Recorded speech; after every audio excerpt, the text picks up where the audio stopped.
Hi everyone, in this tutorial I'm going to show you how to upscale and enhance your AI images in MidJourney so they look sharper, more detailed, and totally professional. Let's get started. First, you need to generate your AI image. First, type your image prompt in the MidJourney, then make sure to include the right details, style, and then the aspect ratio, like for this example here.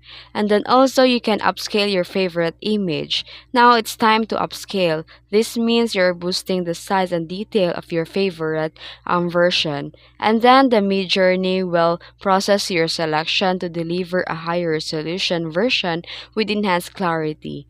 And also you can able to use the light and detailed upscale.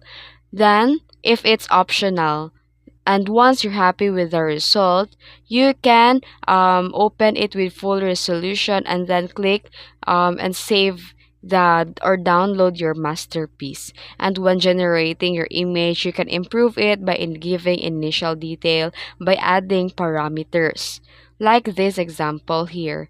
And that's it. Now you know how to upscale and enhance your AI images in MidJourney like a pro. If you found this video helpful, don't forget to like and subscribe for more tips. Thanks for watching.